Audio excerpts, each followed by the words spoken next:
कहा जाता है कि भगवान शंकर को यदि एक लोटा जल चढ़ा रहे हो, शिव जी के मंदिर जा रहे हो, शंकर मंदिर में सफाई कर रहे हो, आराधना कर रहे हो, साधना कर रहे हो, तो उसका पुण्य खाली नहीं जाता।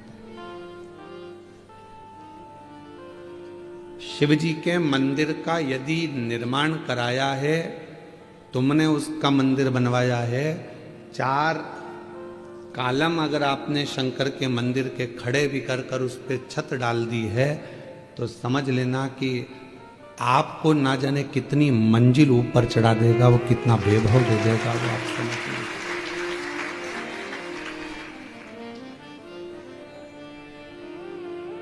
शिव की आराधना करने से पहले, शंकर भगवान की कथा श्रवण करने से पहले या शिव से जुड़ने से पहले का समय निकाल कर देखो कि आपकी जिंदगी क्या थी।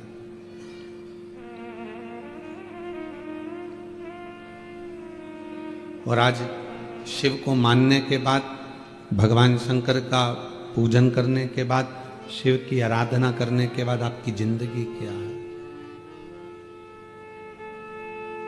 रावण को जब सोने की लंका दे सकता है, सर्वस्व सुख राजा श्वेत को दे सकता है, दुनिया की हर दौलत संपदा वो अपने पास में ना रखकर दुनिया को दे सकता है, तो फिर आप तो एक लोटा जल लेकर उसके मंदिर जा रहे हो, साधना करने जा रहे हो, तो वो क्या आपको नहीं देगा?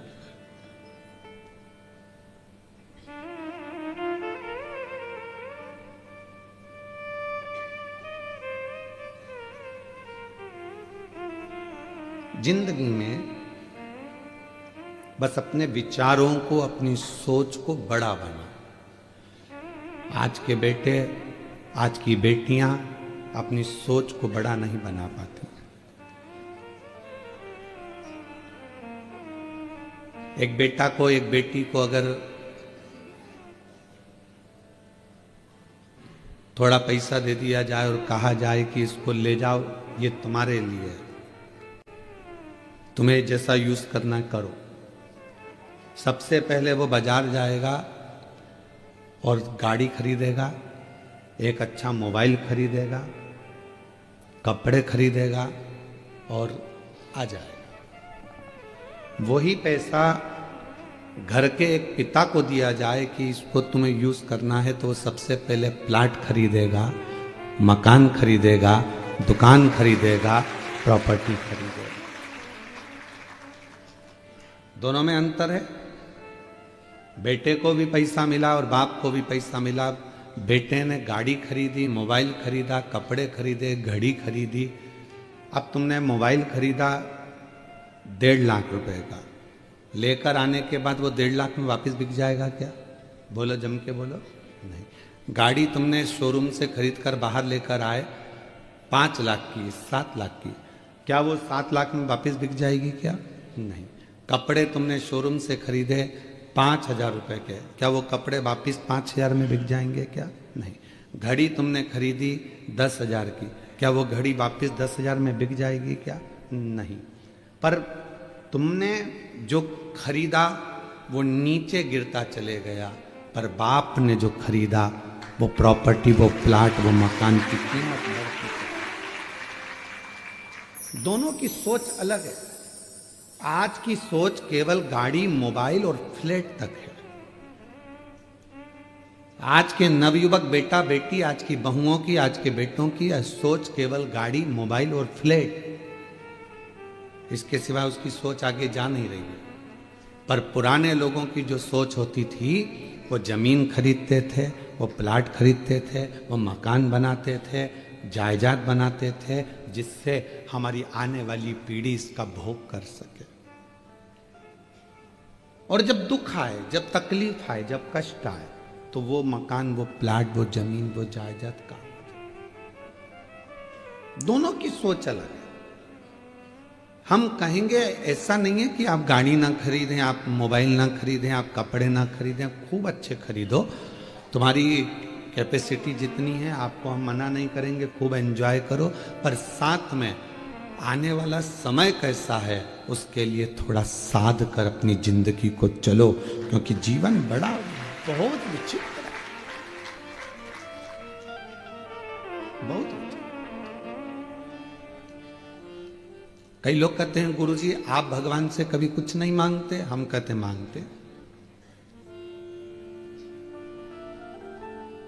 हम भी मांगते हैं। क्या मांगते हो?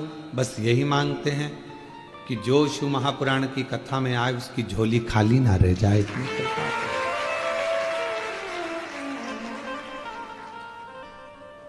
एक नारी की गोद और एक पुरुष की जेब कभी खाली नहीं रहना चाहिए, बस इतनी उससे प्रार्थना रहती।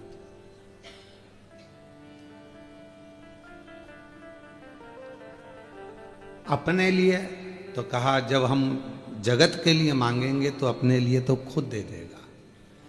हम अपने लिए जोड़ते हैं तो जगत का छूट जाता।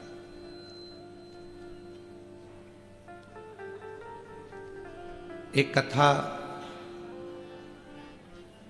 हरियाणा में करने के लिए गए तो सुबह सुबह मॉर्निंग वॉक पर घूम रहे थे। घूमते घूमते हमने देखा एक व्यक्ति चैन पकड़ा कुत्ते की और कुत्ता को घुमा रहा था। उसने कहा महाराज जी हर हर महादेव। हमने कहा श्री शिवाय नमस्ते।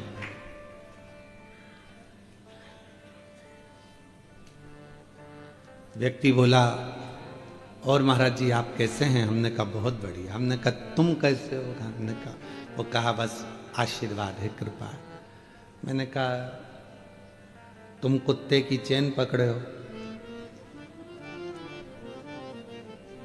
कहा हाँ। पर हमने कहा हमको नहीं लगता कि तुम कुत्ते की चेन पकड़े, हमें तो लगता कुत्ता तुम्हें पकड़ा। उसने कहा नहीं महाराज देखो यहां कौन कुत्ता ने पकड़ रखा है, कुत्ते के तो गले में बंधी और हम चेन पकड़े। हमने चेन पकड़ रखी है, ये तो कुत्ता बंधा हुआ है। नहीं, हमने कहा नहीं नहीं नहीं, ये कुत्ता नहीं बंधा है, तुम बंधे हो। कहा ऐसा हो आप खुद देखो ना। हमने कहा चलो ठीक है, कुत्ते की चेन खोलो, खोलो अभी की अभी। और जो कुत्ते की चेन खोली कुत्ता भागा तो वो उसके पीछे भागा, पकड़ के कुत्ते को लेकर आया, वापिस चेन में बांधा। हमने कहा अब बताओ कौन बंधा था? तुम्हारे पीछे कुत्ता नहीं भाग रहा, तुम कुत्ते के पीछे भाग रहे। हमने कहा कुत्ते जैसी समझदारी और कुत्ते जैसा त्याग और कुत्ते जैसा मोह से त्याग किसी के पास नहीं होगा, चाहे वो बड़े से बड़ा कोई भी हो। कुत्ते जैसा त्याग किसी के पास नहीं है। 1 करोड़ की भी गाड़ी खड़ी हो तो बाथरूम करके चला जाता है। आसक्ति नहीं है उस कुत्ते को उस गाड़ी के प्रति की 1 करोड़ की है, छोड़ो चलो, आसक्ति नहीं है उसकी। कुत्ते जैसी आसक्ति अर्थात कुत्ते जैसा त्याग तो कोई नहीं कर सकता। कोई 1 करोड़ की गाड़ी भी देखता नहीं है। और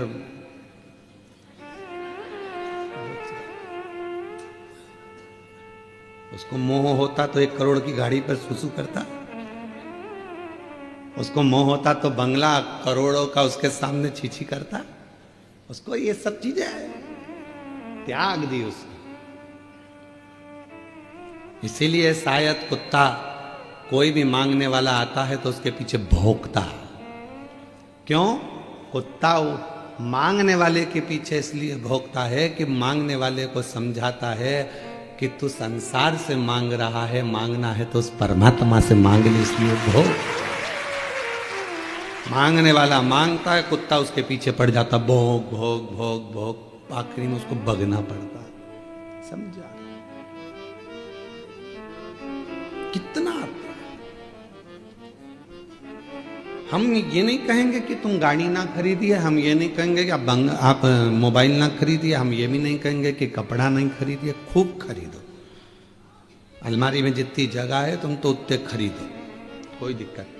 पर अपने लिए, स्वयं के लिए बाद का भी सोच कर चलो थोड़ा सा। जब नोटबंदी हुई, नोट बंद हुए, जितना पैसा तो पुरुषों के पास नहीं निकला उतनी घर की बुजुर्ग माताओं के पास निकला।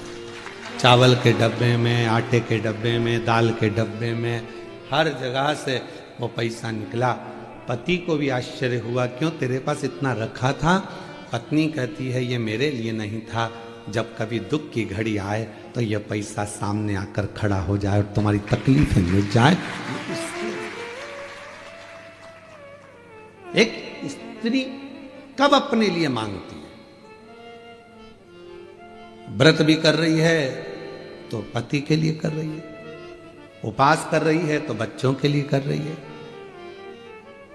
अपने लिए कुछ नहीं। रोटी बना रही है, बनाने को तो 2 रोटी बनाकर अपने कमरे में ले जाके अकेली खा ले रही, वो तो अकेली तो भूखी भी रह सकती है, जरा सा मुरमुरा खाएगी, भेल खाएगी, पेट भरा जाएगा, पर रोटी बना रही है, तकलीफ है, सिर दुख रहा है, शरीर में तकलीफ है, फिर भी वो रसोई घर में खड़ी होकर भोजन बना रही है कि मेरा पति, मेरे माता पिता, सास ससुर, मेरे बच्चे भूखे ना रह जाएं, उसके लिए कर रही है।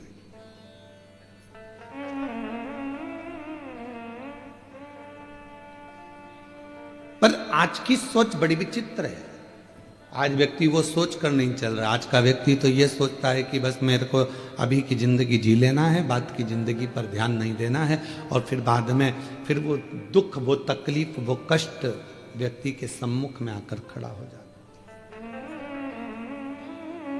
जियो, खूब जियो, सुखमय जीवन जियो, आनंदमय जियो, पर दूसरे के वैभव को देखकर अपने भीतर ईर्ष्या ना जाए, दूसरे के सुख को देखकर अपने भीतर ईर्ष्या प्रकट ना हो। किसी शिव मंदिर जाने वाला व्यक्ति का अगर मुख का दर्शन करो तो भगवान से प्रार्थना करना कि ऐसी कृपा मुझ पर भी करना कि मैं तेरे दरवाजे पर रोज आकर 1 लोटा जल चढ़ा सकूं। ये तेरी कृपा है। और आता है, अभिमान किसको नहीं आता? संसार सागर में जन्म लिया है तो थोड़ी अभिमतता, थोड़ा अहम व्यक्ति की जिंदगी में जरूर आएगा, इससे कोई नहीं छूटा। देवऋषि नारद स्वयं अभिमत्ता में फूल गए थे, वो तो संत थे, तो भी भगवान के सामने जाकर कह दिया कि मैंने कामदेव को जीत लिया, आपने कामदेव को नहीं जीता। नारद जी को कौन समझाए कि 1 उंगली हम जब किसी पर उठाते हैं तो ये 3 उंगली हमारी ओर जाती है कि तुम अपने अंदर झांक कर देखो। उस पर 1 उंगली उठी है, पर ये 3 उंगली तो अपनी ओर ही जा रही है ना, उसमें 1 गलती है, पर हम में तो 3 गलतियां हैं ना। इसलिए देवऋषि नारद ये समझ नहीं पा रहे थे कि मैं अभिमत्ता मेरे भीतर समाहित हो गई, मेरे भीतर अहंकार समाहित हो गया।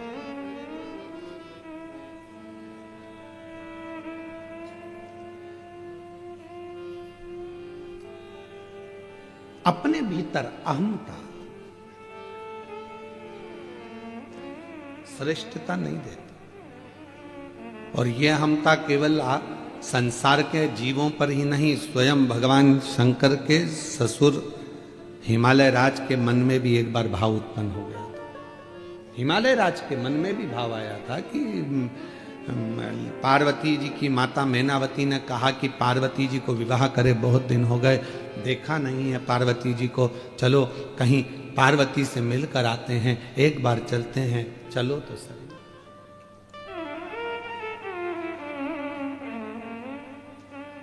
चलो मां पार्वती से मिलकर आते। और हिमालय राज जी ने मैनावती से पूछा कि तुम्हें पार्वती की क्यों याद आ रही है? तो लगता है कि मेरी पार्वती दुखी है, लगता है मेरी पार्वती को कोई तकलीफ है। मैनावती ने तो हिमालय राज जी के मन में आया, हो सकता है कि दुख हो, क्योंकि अपना तो इतना वैभव था, हिमालय राज जी कहते हैं, पर मैनावती, पार्वती जिन शिव जी के साथ बिहाई है वो तो कैलाश पर रहते हैं, उनके घर में तो कुछ होगा। मेरी जीजियों, मेरे जीजाओं, मेरी बेटियों बेटाओं, मेरी बुजुर्ग माता पिता, ध्यान रखना, बड़ा पेट्रोल पंप, बड़ी गाड़ी, बड़ा बंगला, बड़ी संपदा, बहुत दौलत देखकर बेटी का विवाह कभी मत करना। बेटी का विवाह करना लड़के के संस्कार कहते हैं। वो अपनी पत्नी का आदर करेगा कि नहीं करेगा, सम्मान करेगा कि नहीं करेगा, ये देखकर बेटी का विवाह करेगा। अगर बेटी का पति अच्छा है तो वो पेट्रोल पंप, गाड़ी, बंगला का तो ढेर लगा लेगा। और मालूम पड़े गाड़ी बंगला देखकर बेटी को ब्याह दिया, दोस्तों से फुर्सत नहीं मिल रही है, रात को 2-2 बजे आ रहा है, मदिरा का पान कर कर आ गया, बेटी उस पेट्रोल पंप को क्या खाएगी? बेटी उस जमीन जायदाद बंगले को क्या खाएगी जब पति का ही सुख नहीं? क्या करे उसका? उस बेटी का विवाह करने से पहले यह देखा जाए कि वो बेटी उस घर में सुखी रहेगी कि नहीं रहेगी।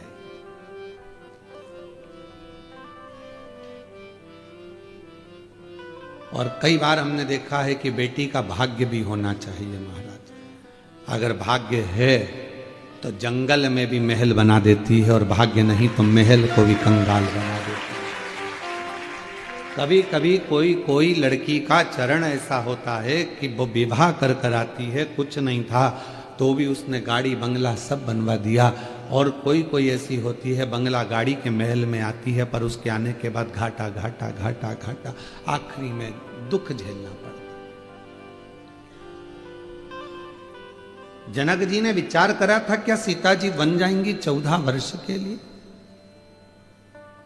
अवध के राजा हैं, अयोध्या के नरेश हैं, राघव जी, रघुनाथ जी, उनके पास में कितना वैभव है। मेरी बेटी राज्य करेगी, राज्य। जब स्वयंवर रचा तो भूपतियों को, सारे राजाओं को बुलाया गया था, किसी ऐसे व्यक्ति को नहीं बुलाया गया था जिसके पास में धन या वैभव नहीं था। सब भूपति आए थे, पर भूपति भाग्य में जो लिखा हुआ है उसको कोई टाल नहीं सका है। इसलिए परमात्मा के दरवाजे पर चाहे बेटा हो, कुंवारी अवस्था में नवयुवक बेटों को, कुंवारी अवस्था में नवयुवक बेटियों को शिव जी के मंदिर में 1 लोटा जल रोज चढ़ाना चाहिए, जिससे आने वाली तुम्हारी जिंदगी अच्छी बने, तुम्हारा जीवन अच्छा है। नवयुवक बेटे भी भगवान को जल चढ़ाएं, नवयुवक बेटियां भी भगवान को जल चढ़ाएं। एजुकेशन करें, पढ़ाई करें, अच्छा कॉलेज ज्वाइन करें, अच्छी कोचिंग करें, अच्छा माता पिता का नाम रोशन करें, और जब विवाह का समय आए तो अपने माँ बाप को कन्यादान का मौका भी दें। ये कृपा आपके ऊपर।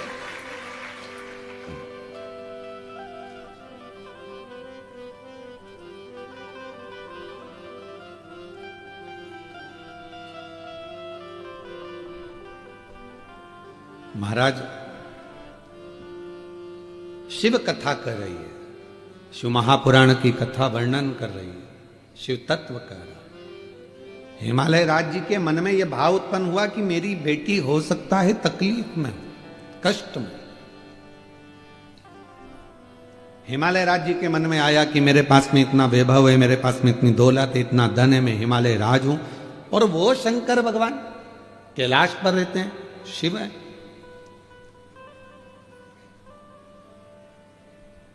शिव है।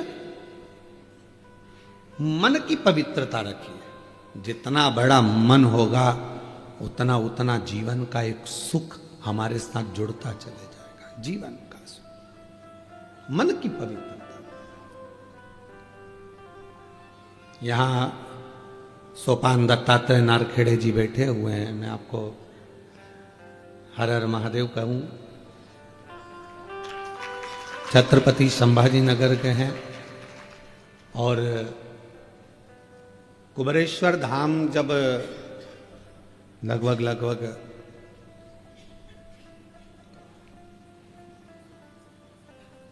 18, 19, 20 साल पहले का प्रसंग होगा। इतना तो क्रम इनके पास में भी नहीं था, पर एक बार जब ये बहुत पुराने जुड़े हुए हैं, उस समय बाबा के धाम जब आए थे तो बाबा का तो पूरा प्रांगण था, वन था, जंगल था, वहाँ तो गाड़ियाँ कोई अंदर जाती नहीं थी और कोई अंदर पहुँचता नहीं था। हाईवे से लोग निकल जाते थे, अंदर जाने के लिए लोगों को भय लगता था। एक बार बैठे हुए थे हम खटिया डली हुई थी, तो नारखेड़े जी कहे, गुरुजी पूरा वीरान है, कोई जीव जंतु हिंसक पशु पक्षी कोई आ जाए, आप अकेले बैठे रहते हो यहाँ और नाम जपते रहते हो अकेले बैठे बैठे, तो कोई जीव आ गया, तुम्हारे नेत्र बंद रहते हैं, कोई खाक हुआ गया तो आप है। तो हम इनसे बोले नारखेड़े जी से कि अच्छा है, शिव के हैं, शिव में समाई। तो कहा नहीं नहीं नहीं, इसके चारों तरफ हम बाउंड्री बनवा देते हैं। उस समय इतना वैभव तो था नहीं, इनके पास भी इतना, फिर भी बाबा की कृपा थी। सबसे पहली बाउंड्री ये तुम्हारे महाराष्ट्र के ही सोपान दत्तात्रेय नारखेड़े जी। मैं साधुवाद देता हूं आपको, नारखेड़े जी बहुत बहुत साधु। ये शिव तत्व है। धन कम हो पर मन बड़ा होना चाहिए, और जब मन बड़ा होता है तो जीवन अपने आप सुखप्रद होता है, जीवन सुखप्रद होता है। और जीवन का सबसे बड़ा सुख है आपके मन की बड़प्पन। बंगला बड़ा हो ना हो पर दिल बड़ा रखना, और जब दिल बड़ा होगा तो दुनिया के सारे दुख मिटते चले जाएंगे, कष्ट मिटते, तकलीफें मिटती चली जाएंगी। आप अपने मन को बड़ा रखिए, मन को बड़ा। और जब ये मन पूर्ण तरह से एक आनंद के साथ बड़ा होगा तो वो फिर क्या देगा ये उसके ऊपर निर्भर करता।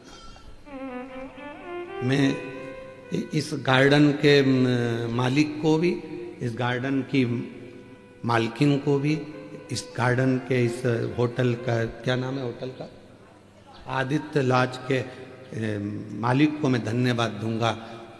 लोग एक दिन के लिए कोई अपना कमरा नहीं देते, तुमने 7 दिन के लिए पूरा गार्डन फ्री दे दिया। ये पूरी होटल गार्डन मैं आमंत्रित करूंगा, आओ आप पधारो एक बार मेरी तरफ से। पूरा गार्डन होटल इन्होंने 7 दिन के लिए निःशुल्क दे दी। केवल मालूम पड़ा कि शिव पुराण की कथा हो रही है, 1 रुपया ना लेते हो। कहा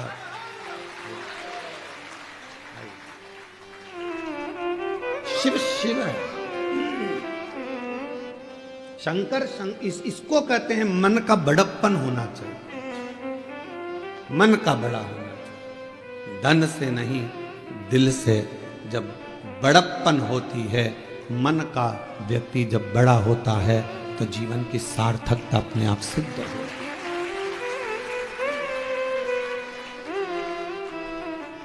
बधाई आपको बहुत बहुत।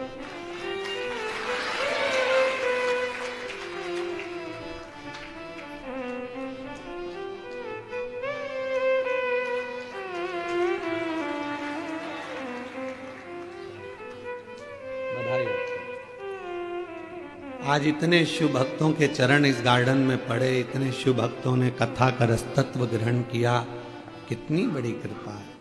मैं नारखेड़े जी आपको भी बुलाऊं, एक माला दो।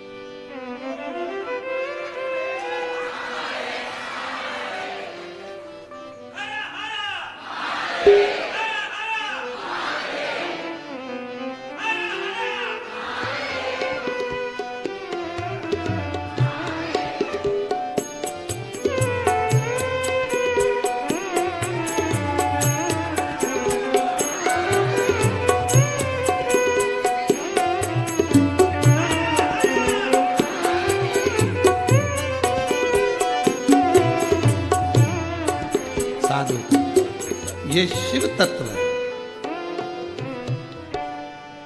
आज इतना बड़ा गार्डन, इतनी बड़ी व्यवस्था, 7 दिन तक निःशुल्क देने के लिए भी मन का बड़प्पन चाहिए, मन बड़ा होना चाहिए, दिल बड़ा होना चाहिए। ये हृदय की बड़प्पन। महाराज घर बड़ा है वो मायना नहीं रखता, आपका दिल कितना बड़ा है। मैं आपसे एक बात पूछूं, जलगांव की जीजियां उत्तर देना और जीजान भी उत्तर देना। जब तुम छोटे थे, बहुत बाल्यावस्था में थे, ईमानदारी से बोलना, चाहे तुम मायके में थे चाहे अपने घर में थे, छोटे थे तो अपने घर में हो गए। उस समय पर मेहमान ज्यादा आते थे कि नहीं आते थे? और आज घर बड़ा हो गया, व्यापार बड़ा हो गया, व्यवसाय बड़ा हो गया, तो बोलो ईमानदारी से, क्या मेहमान बढ़े? घट गए। क्यों? किसी के पास समय नहीं। और थोड़ा सा समय अगर परमात्मा देता भी है तो लोग प्रेम से मिल नहीं पाते, प्रेम वहां खत्म हो जाता, स्नेह वहां डाउन हो जाता। हिमालय राज जी के मन में आया कि मेरी बेटी के घर में कुछ भी नहीं है, तो उनने बहुत रतन, हीरे, माणिक, मोती, सोना, चांदी सब भर लिया रथों में और हिमालय राज लेकर चलती है सब। कहां जा रहे हैं? अपनी बेटी को देने के लिए, बेटी को देने के लिए। चलते चलते काशी प्रदेश में पहुंच गए और काशी प्रदेश में पहुंचे तो वहां उन्होंने देखा कि इतना, ये कौन सा प्रदेश है, ये कौन सा जगह है, इतना इतना वैभव, जहां खंबे भी रत्नों से जड़े हुए हैं, माणिक, मोती, प्रकाश, हीरा, रतन सब भरा पड़ा हुआ है।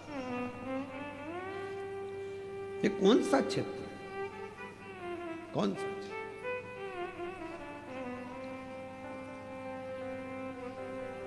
हिमालय राज ने मेनावती से कहा, जरा मैं पूछ के आता हूं कि ये कौन सी जगह है और कौन सा प्रदेश है।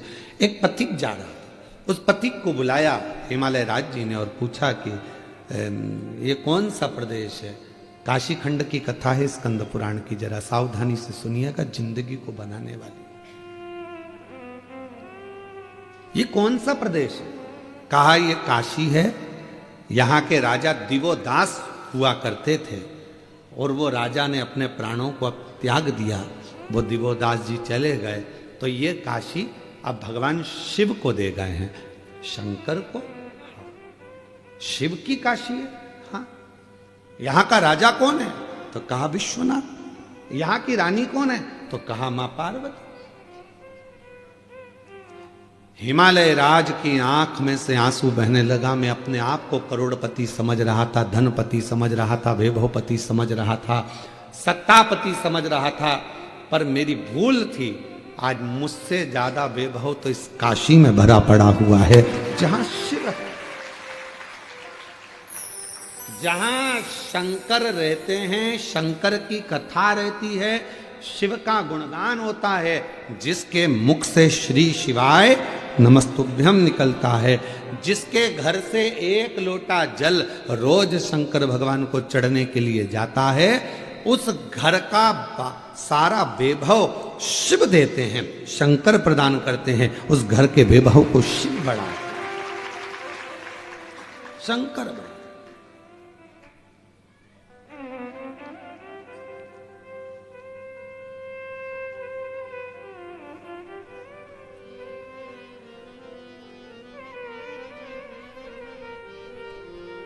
घर का वैभव कौन बढ़ा रहा है? शिव।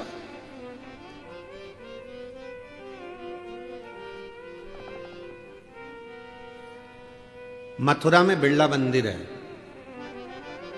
जहां पर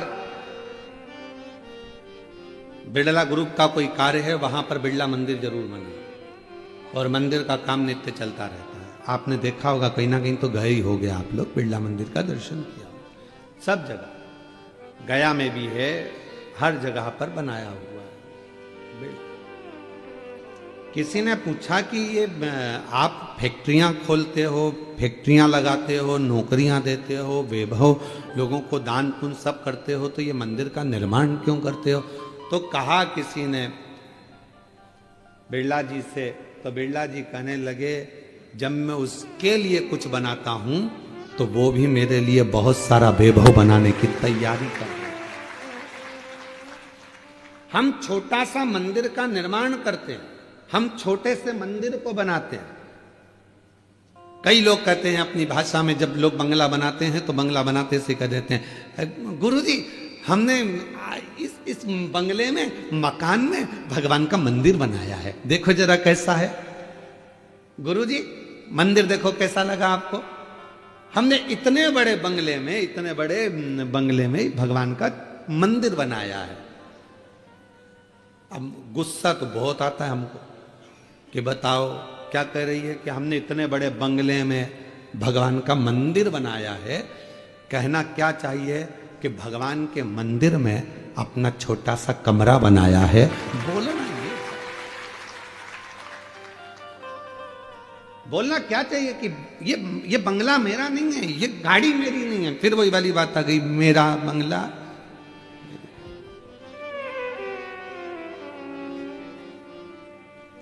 मेरा बंगला मेरी गाड़ी, सब कुछ तेरो सरकार, मेरा तो कुछ भी नहीं। सब कुछ तेरो सरकार, मेरा तो कुछ भी नहीं।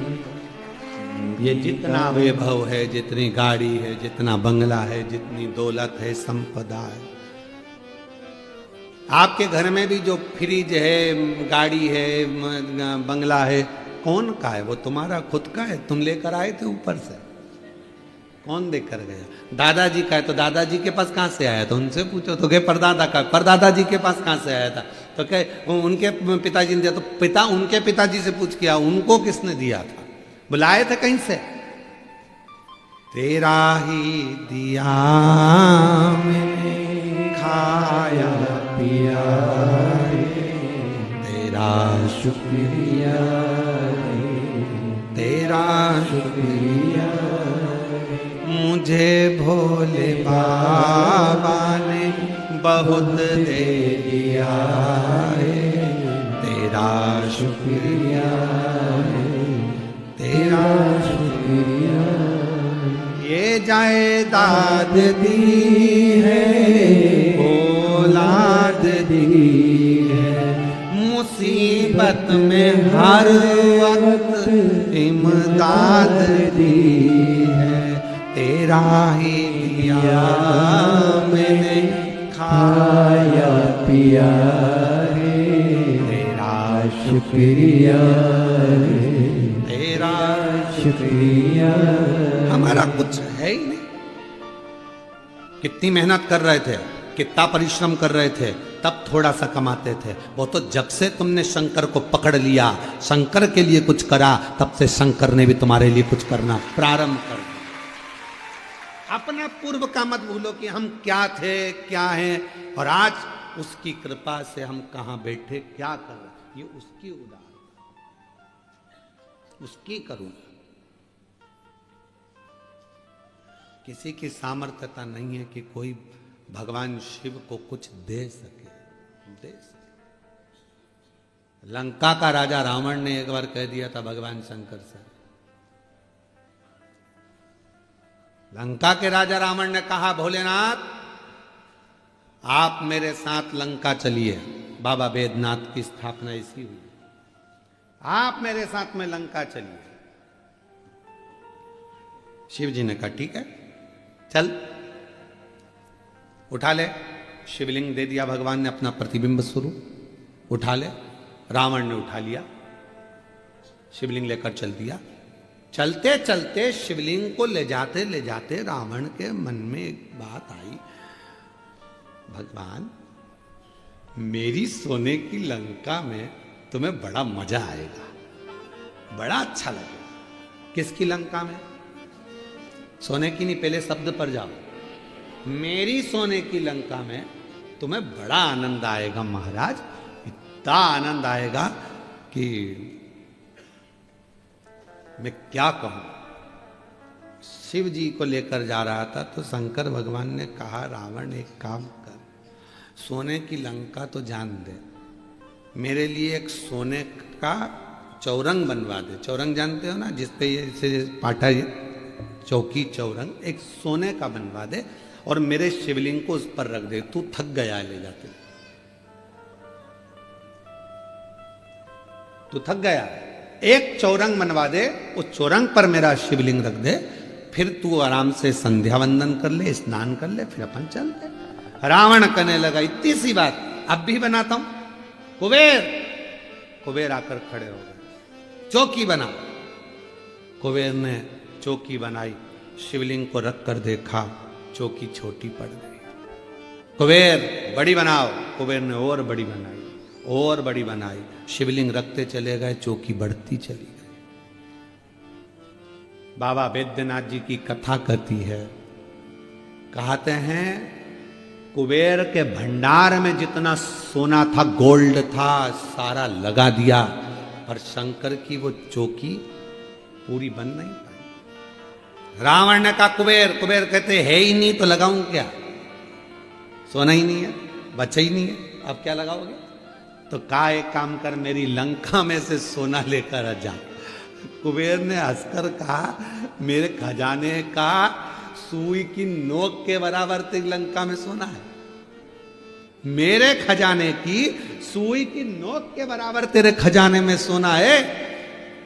रावण बस इतना सा है। हाँ, रावण ने कहा मैं तो कह रहा था कि मेरे सोने की लंका में तुम्हें ठाट रहे, मेरे कुबेर चौकी नहीं बना पाया, मेरी सोने की लंका सुई की नोक के बराबर है शिव के शिवलिंग के लिए, और दुनिया के लोग कह दें कि हम कर रहे हैं, हम करा रहे हैं, ये तुम्हारी सामर्थ्यता नहीं है, वो तो शंकर करा रहा है और शंकर कर रहा है, अपनी सामर्थ्यता नहीं हो सकती। कोई कहे क्यों महाराज जी वो कुबेरेश्वर धाम बना, आपने बनाया? ना, सियोर वाले महाराज की सामर्थ्यता नहीं है कि कुबेरेश्वर धाम को बना दे। 12 ज्योतिर्लिंग के मध्य का बिंदु कुबेरेश्वर धाम पर अगर खड़े होकर किसी भी ज्योतिर्लिंग को आप नापेंगे, गूगल पर सर्च करेंगे कुबेरेश्वर धाम पर खड़े होकर, तो 1 पॉइंट बड़ा हुआ आएगा, शून्य लगा हुआ कभी नहीं आएगा। 150 है तो 151 आएगा, कोई ज्योतिर्लिंग 180 है तो 181 आएगा, एक बड़ा हुआ आएगा, पर शून्य कुबेरेश्वर धाम पर कभी नहीं आता, क्योंकि जो कुबेरेश्वर धाम पर आता है वो शून्य नहीं रहता, एक कदम आगे बढ़कर उन्नति की ओर बढ़ जाता। तो क्या हमारे सपने में आया था ये स्थान? नहीं। क्या हमारे स्वप्न में आया था ये कुबेरेश्वर स्थान? नहीं। तो फिर यहाँ कुबेरेश्वर बाबा बैठे कैसे? हम बिठाने वाले नहीं है, हमारी सामर्थ्यता नहीं है, ये तो स्वयं 12 ज्योतिर्लिंग के मध्य बिंदु में आकर कुबेर भंडारी इसलिए बैठे कि कोई 12 ज्योतिर्लिंग में नहीं जा पाएगा, बिंदु में आकर अगर कुबेरेश्वर धाम पर भी जल चढ़ा देगा तो सारे ज्योतिर्लिंगों का पुण्य फल प्राप्त होगा। कौन की सामर्थ्य? हमारी सामर्थ्य तक कि हम कुछ बना दे ना, सामर्थ्यता वहां तो केवल एक छोटा सा शिवलिंग, कभी हम मौका लगेगा ना, अंदर का जो शिवलिंग है उसका दर्शन आपको कभी बनेगा तो ऑनलाइन कराएंगे, कभी योग बनेगा, जब अभी नहीं।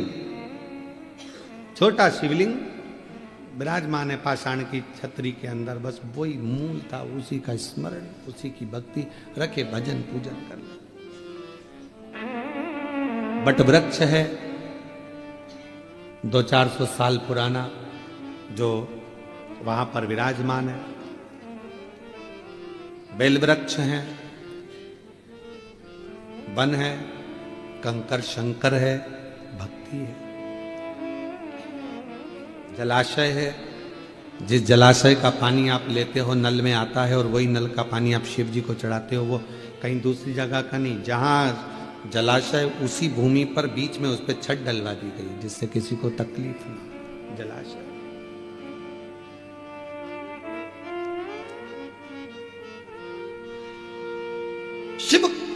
शिव है, वो अपने लिए स्वयं स्थान चुनता है, आप और हम नहीं चुन सकते। कथा कहाँ होना थी और कहाँ हो रही है, स्थान भी उसने चुना होगा, तो ये कथा यहां चलती है। समर्थता हमारी और आपकी नहीं है।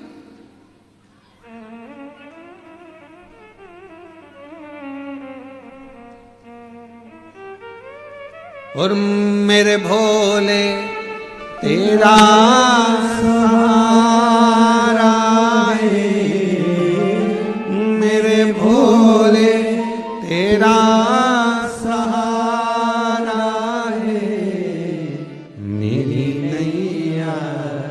कादू किनारा रे मेरी नैया कादू किनारा रे मेरे बाबा तुझे पुकारा रे मेरे बाबा तुझे पुकारा रे मेरी नैया कादू किनारा रे मेरी नैया कादू किनारा रे वो सामर्थ्यता वही देता, बल वही देता, कराने की सामर्थ्यता वही प्रदान करता।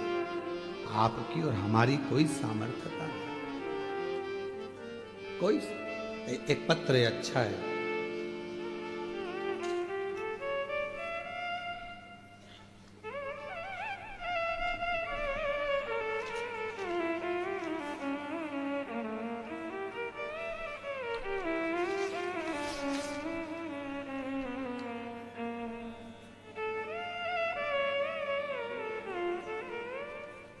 मैं सिरसोली गांव से आई हूँ। मेरी बहू ने सिरसोली गांव से हैं। मेरा नाम सुनंदा सुभाष बारी है। कहीं बैठे हों तो हाथ हिला सकते हैं, और बाहर हों तो बाहर से अंदर आकर बेलपत्र ले सकते हैं। मैं सिरसोली गांव से आई हूँ। मेरा नाम सुनंदा सुभाष बारी है। मेरी बहू ने पशुपति व्रत करने के बाद बाबा का प्रसाद मिल गया था। गुरुदेव, 5वें महीने की सोनोग्राफी कराने पर पता चला कि बच्चे के सिर पर 2 गठान हैं। सोनोग्राफी की रिपोर्ट देखकर डॉक्टर ने कह दिया कि इस बच्चे को निकाल दो। एक तो बहुत सालों के बाद तो गर्भ ठहरा बहू का, और ऊपर से बाबा बच्चा भी दिया तो 2 गठान हो गई सिर में। इसको निकाल दो, इसका शरीर काम नहीं करेगा, ये विकलांग रहेगा, बुद्धि काम नहीं करेगी, इसको निकाल दीजिए। गुरुदेव, आपकी कथा में सुना था पंडाल में बैठकर वहां की मिट्टी को अगर थोड़ा सा गर्भ से लगाया जाए या सिर पर चढ़ाया जाए तो वो मिट्टी का भी बड़ा भाव है। इंदौर में अशोक सुंदर ईशु महापुराण की कथा चल रही थी।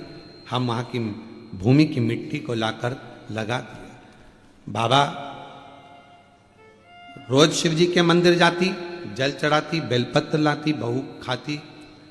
दूसरी बार फिर जांच करवाई तो डॉक्टर ने उस समय पर भी गठान बताया। फिर मन नहीं माना।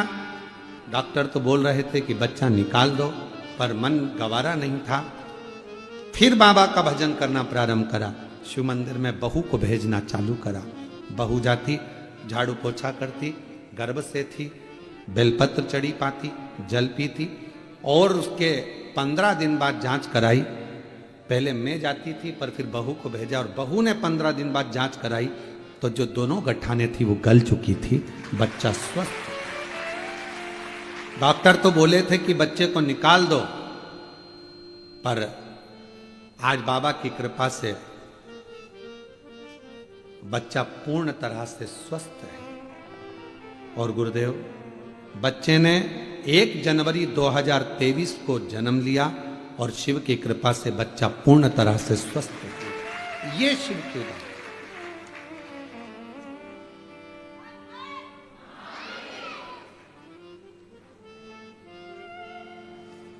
शिव आराधना किसको कहते हैं? एक पत्र है, अच्छा है। मेरा नाम सोनाली युवराज कांसारे, बेटे का नाम मानव। मैं जलगांव महाराष्ट्र की रहने वाली हूँ। कहीं बैठी हो तो हाथ हिला सकती हैं। आप ही हैं, आ जाइए। बेटा आया है क्या? हाँ, उसको भी लिया। बेटे का नाम मानव। मेरे बेटे के पैर में 2022 में मेरे बेटे के पैर में तकलीफ हो गई थी। डॉक्टर के हिसाब से तो बहुत लंबी चीजें बता दी कि वो चल नहीं सकेगा। हॉस्पिटल में दिखाया, जलगांव में, धूलिया में, नासिक में, सभी जगह दिखाया, पर आराम नहीं आया। तब टीवी पर आपकी कथा सुनना प्रारंभ करा। आप टीवी पर कंकर शंकर सीहोर के बारे में बता रहे थे, तो हम सीहोर गए, कंकर शंकर की पूजा की, रुद्राक्ष लेकर आ गए। घर आने के बाद रात को रुद्राक्ष भिंगोते, सुबह मंदिर में जाकर बाबा को जल चढ़ा देते, वहां से जल लाकर बेटे को दे देते। पैर से वो चल नहीं सकता था, बहुत ज्यादा तकलीफ हो चुकी थी, उठ नहीं पाता था।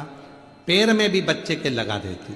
लोग मुझसे कहते कि शिव जी का चढ़ा हुआ जल बच्चे के पैर में क्यों लगाती हो, पर मेरा बेटे को वही ठीक करेंगे, ये भाव रखकर लगाती। मालेगांव में आपकी कथा हुई।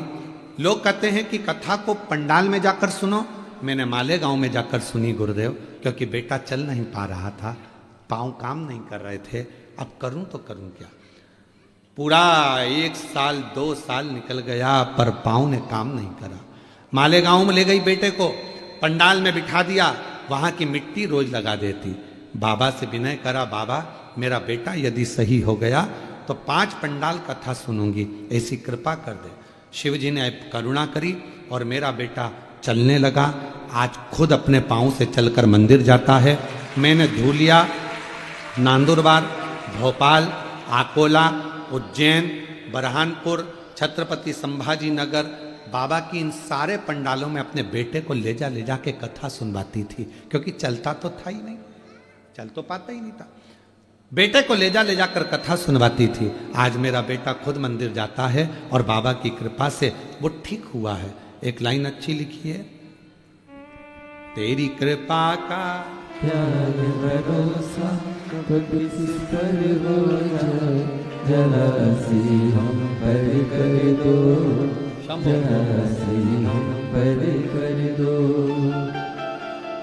तेरी कृपा का क्या है भरोसा, कब किस पर हो जाए, जरा सी हम पर कर दो। ये बच्चा जिसको डॉक्टर ने बता दिया था कि इसके सिर में 2 गठाने हैं, माइंड से विकलांग रहेगा, चल फिर नहीं पाएगा, समझ नहीं पाएगा, विकलांग रहेगा, पर शिव की कृपा से पूर्ण स्वस्थ हुआ। इसका नाम रुद्र रखा है इन्होंने। एक बार जोरदार ताली। जिस पर भी हो गई तेरी कृपा करुणा, वो भव पार हुआ, भव पार हुआ। पापी हो चाहे जितना, उसका भी बाबा उद्धार हुआ, उद्धार हुआ। गिद्ध जामिन गणिका जैसे। ये बालक जो पाँव से चल नहीं पाता था, बड़ा तकलीफ था, और शिव की कृपा से आज पूर्ण तरह से स्वस्थ होकर शिव मंदिर भी जाता है, शंकर को जल भी चढ़ा। आंसू पोछो, पहले आंसू पोछो। अच्छी खुश हो, अब तो चल रहा है, बढ़िया, अब तो एकदम बढ़िया चल रहा है ना। चल चल वापिस चल, हाँ ये वापिस हो जा, अब तो बढ़िया चल रहा है, रोते नहीं, खुश हो।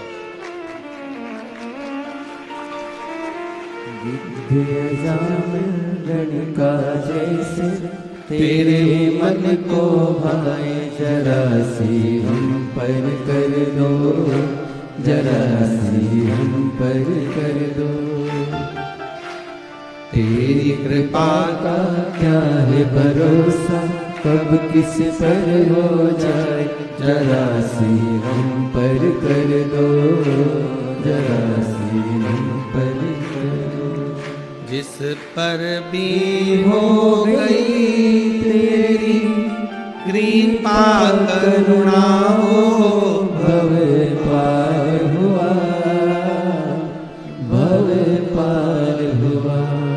पापी हो चाहे जितना, उसका भी बाबा उद्धार हुआ, उद्धार हुआ। गिद्ध जामिन गणिका जैसे तेरे मन को भाए, जरा सी हम पर कर। शिव पर आश्रित हो, अपनी मेहनत, अपना परिश्रम, अपना संघर्ष, अपनी अहम किसको नहीं आया। हिमालय राज ने काशी का वैभव देखा, तब हिमालय राज को समझ में आया कि ये शिव के पास तो इतना है। शंकर के पास तो इतना। रावण का भीतर का हम पैदा हो गया था, भीतर अहंकार रावण को आ गया था कि मैं आपके बैठने के लिए सोने की चौकी बनवा सकता, चौरंग।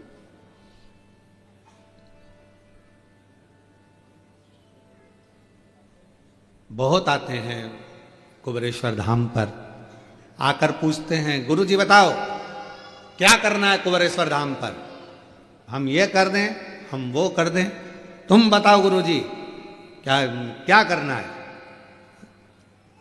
हम कभी अपनी जिंदगी में आज तक, अपनी जिंदगी में आज तक कभी नहीं कहा कि हमको किसी चीज की जरूरत है या मेरे बाप कुबेर भंडारी को किसी चीज की जरूरत है। देव तो ठीक, ना देव तो ठीक, कराओ तो ठीक, ना कराओ तो ठीक, उसकी भूमि वो जाने, उसका निर्माण उसको कराना, उसको संभालना, उसको करना, हमारी सामर्थ्यता नहीं। अभी सीहोर कुबेरेश्वर धाम से भारत की भूमि पर जहां भी मंदिर बने, और अगर सीहोर में आकर वहां का गांव का नाम लेटर पंचायत का कि ये मंदिर बना है हमारे गांव में और उसमें शिवलिंग चाहिए, तो शिवलिंग कुबेरेश्वर धाम से दिए जा रहे हैं, शिवलिंग दे रहे हैं, नंदी दे रहे हैं, जिससे गांव गांव में शंकर विराजमान हो जाए। अब किसी को लगे कि सीहोर वाला महाराज बांट रहे, ना ना, पूरी दुनिया के लोगों को सूचना मिल गई तो लोग आते हैं।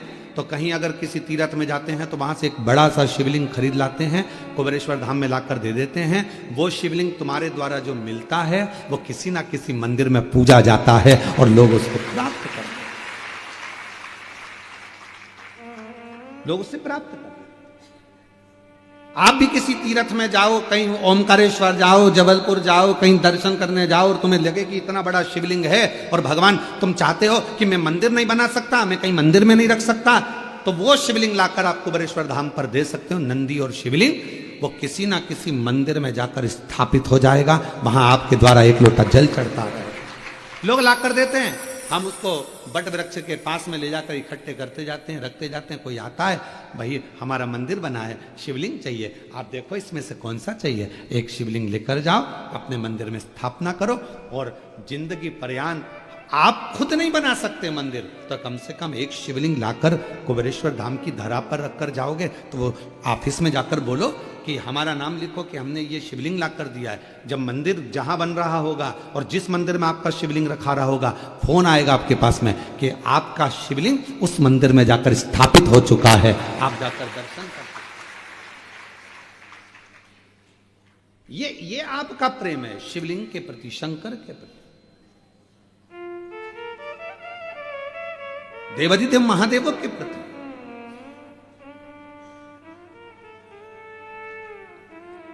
हम नहीं बना सकते बड़ा मंदिर, हम नहीं बना सकते बहुत वैभव, पर हम गिलहरी जैसा छोटा सा काम भी कर सकते।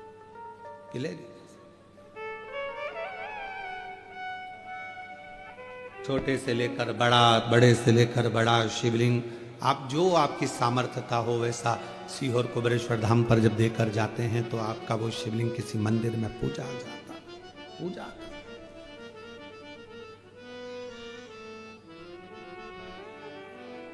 तो कोई पूछे कि क्या लगेगा, क्या देना है, क्या करना है मंदिर में कुबेरेश्वर भंडारी में, हम कहते हैं कि आपकी और हमारी सामर्थ्यता नहीं, ये तो वो जब कुबेरेश्वर बाबा आपकी झोली खुशियों से भर दे तब आप कुबेर भंडारी के दरवाजे पर आकर झोली भर भर कर जब लुटाओ तो आनंद,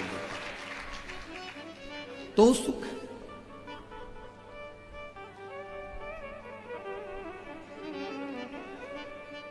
रामचरितमानस के कथा के यजमान बने हैं काशी नरेश।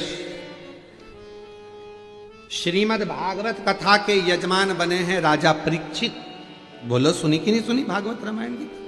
राजा परीक्षित। विष्णु पुराण के यजमान बने हैं नरेश। प्रत्येक पुराण का यजमान कोई ना कोई बना है। केवल एक शिव महापुराण ऐसी है जिसका यजमान कभी भी कोई साधारण व्यक्ति नहीं बन सकता। शंकर भगवान ईश्वर जी और पार्वती जी गोरा जी के रूप में शिव महापुराण के यजमान बनते हैं। जब ये यजमान परिवार जब कथा कराते हैं, लोग ऑनलाइन कथा के यजमान बनते हैं या कथा के यजमान बनते हैं, हम उनको साधुवाद देते हैं कि आप ये ना सोचना कभी कि आपने कथा कराई या हमने कराई, ना ना, ये तो शिव जी की कोई करुणा होगी जो यजमान बनाकर आपको बिठा दिया और कथा का आयोजन। आपकी हमारी सामर्थ्यता नहीं हो सकती। अगर आज ये माली परिवार यजमान बना है तो शिव की उदारता होगी, शंकर की करुणा होगी जो बने। शिव उदारता के बिना नहीं हो सकता।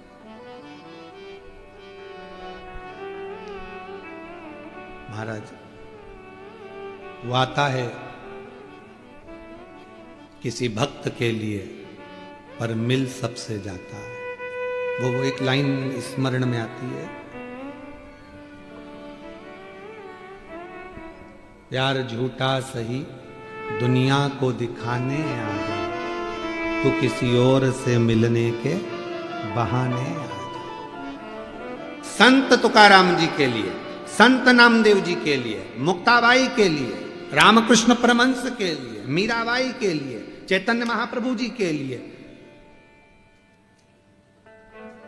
जब मेरा भगवान कर्माबाई के लिए, ये संतों के लिए जब मेरा भगवान प्रकट होता है तो केवल संतों के लिए नहीं आता, जो संसार में जन्मे हैं उन सब के लिए परमात्मा प्रकट होकर दर्शन। पंढरपुर में हरि विठ्ठल विराजमान है, तुम्हारे लिए आए थे क्या? पौंडरिक अपने माता पिता की चरण की सेवा कर रहा था, उनमें भगवान देख रहा था। भगवान दरवाजे पर आकर खड़े हो गए, दरवाजा खोल, मैं हरि विठ्ठल नारायण खड़ा हूं, दर्शन कर लो। पौंडरिक कहता है पहले मैं अपने पिता के चरण दबा रहा हूं, फिर मां के चरण दबाऊंगा। भगवान कहते हैं तेरी गली में कीचड़ भरा पड़ा हुआ है, मेरे पांव भिड़ रहे हैं, कैसे खड़े रहूंगा। पौंडलिक ने पलंग के नीचे से, खटिया के नीचे से ईंट उठाकर फेंक दी खिड़की में से बाहर, इस पे खड़े हो जा। एक ईंट पर हरि विठ्ठल इंतजार करते हैं पौंडलिक का। तुम्हारे लिए थोड़ी ना आए थे, पौंडलिक के लिए आए थे। पर भगवान किसी एक के लिए नहीं, जब संत बुलाता है तो परमात्मा संसार सागर में जन्म लिए प्रत्येक जीव का कल्याण कर जाता है। आज तक प्रतीक्षा में खड़े हैं, कमर पर हाथ है। पौंडलिक ने कहा अब जाने नहीं दूंगा, आ गए हो वो, आ गए हो तो जाने नहीं दूंगा, यहीं रहना, सब भक्तों को दर्शन देना, ऐसे ही देना।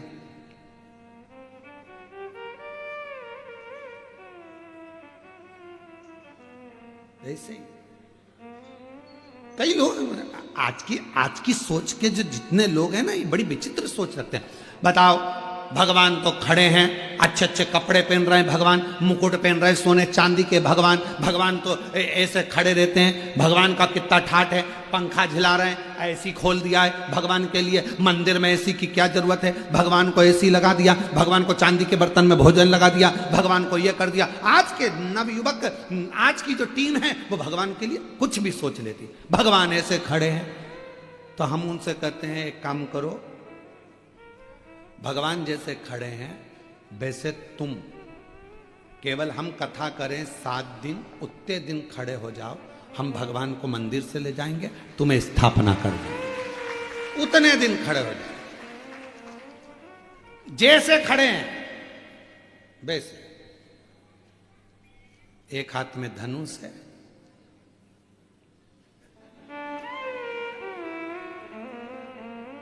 अरे तुम लोग भी तो प्रैक्टिकल करके देखो जरा।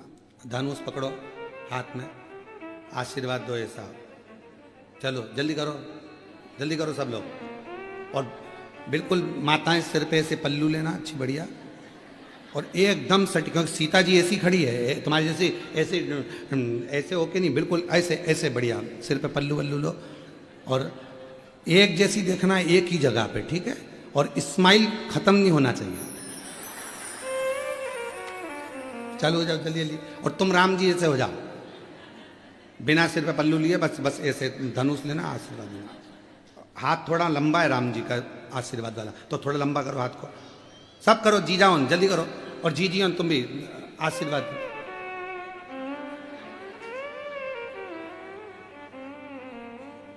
अभी इसमें एक चीज बाकी है, खड़े हो जाओ। खड़े होके करोगे तो और मतलब मजा।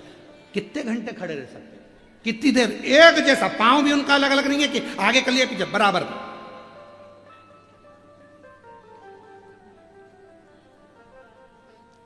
अब इतनी देर में मक्खी आ गई। खड़े रहना।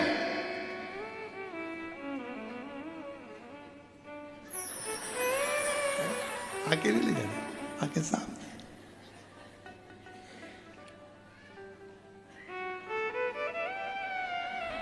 छिपकली। अब नीचे से मालूम पड़े चलते चलते चीटा आ गया, चीटा। और चीटा चढ़ते चढ़ते हाथ पे।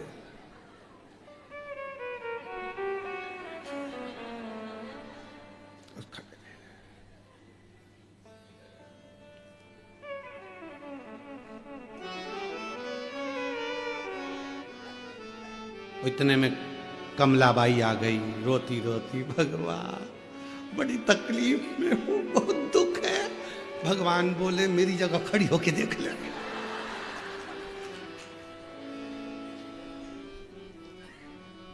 कहना सरल है कि भगवान मंदिर में सुखी है।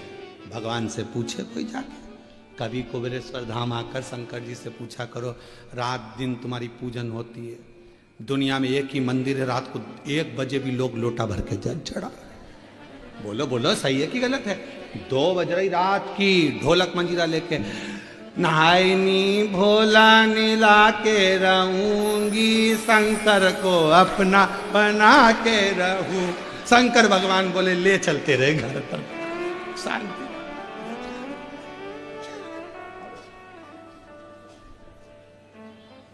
अब रात के 1:30 बज रही, 2 बज रही, पूरी दुनिया में केवल एक ही तो मंदिर है कुबेरेश्वर धाम, जहां रात को 1 बजे भी पानी चढ़ रहा, 2 बजे भी पानी चढ़ रहा। जब बाप की याद आ जाए तब दौड़ जाए लोग। जल चढ़ रहा। कहना सरल है, भगवान बहुत सुखी है, मंदिर में क्या काम है? तो तू खड़ी हो जा।